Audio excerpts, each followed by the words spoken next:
our sex life. So I decided now would be a great time to hit him with some truth. I laid it out why I was not that into things, and made a few requests to improve things. 1. Back off on drinking. It was not a turn on having to keep him from peeing on the couch some nights. 2. Help more with the kids. I needed time to feel like me, that I couldn't just flip a switch and go from mom mode to hoe mode and be ready to get freaky. 3. Learn the art of foreplay. The bean isn't a toggle switch and needs careful attention. You can't go in there with a whack-a-mole mentality. Squeezing the tatas wasn't enough to fire up the furnace. 4. Be my husband and not my ward. Do things together, date nights, something that made me feel like a wife and not like a mother and caregiver. Pay me a freaking compliment for once. Telling me I'm sexy is not adequate. I asked him what he wanted from me, and basically, it was more sex. He wasn't happy, but he tried. For about 3 months. Except for the drinking, he quit that for about 9 months. Slowly he regressed until the beer was back and he told me no, he was not doing this anymore. I was shocked. I did not feel my requests were outrageous. He basically told me these things were my problem to figure out. I was hurt. Did I not mean enough to him to try and do better? I was struggling with depression and if I mattered to him, until finally the night came and I knew I didn't. Most of my life I wanted horses. Fast forward a few weeks after his refusal to continue to work on his side of our relationship, he and I were talking about buying a house, and I mentioned the one we were looking at had enough land for me to finally get a horse. He chugged his beer and said, "When are you going to face the fact that we aren't getting a horse?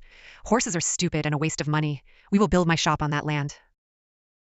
As I sat there and cried while he opened another beer, I realized he didn't gaff about me. Even if horses were expensive, that was his wife's dream. I never looked at him and told him he was a shit fabricator and a shop was a waste of money. The love I had for him was already waning. This comment finished me off. Men often flirted with me at work, but I never entertained it. With my feelings for my husband on the rocks and his obvious IDGAF attitude about me, I decided to see what would happen if I became receptive. Intro to my hoe phase. I had affairs with 3 men before our marriage ended due to my husband's infidelity, ha ha ha. Honestly, I more enjoyed the attention and the adrenaline high of having sex and trying not to get caught than I actually did the sex. We finally divorced. After almost 15 years of being separated, I don't know if he ever found out what I was doing the last year or so of our marriage. People may wonder why I didn't leave sooner. Honestly, I was terrified of being a fully single parent. I didn't make much money and was worried I couldn't afford rent, food, etc. When I caught him running around, I decided it was time and said I was out. The kids and I moved out and never looked back. I've been married for 7 years to my second husband. When I met him, he immediately told me, "I don't want to know anything about your past, other than what's obvious. You were married and have kids. I don't want to hear about body counts, nada." I was relieved because I didn't want to admit my past to this man. He was willing for our slates to be clean, and I love him for it. Never would I ever even think of flirting with another man.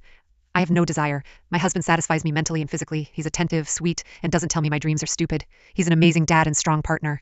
I wish we had more date nights, but those will come when our kids get a bit older.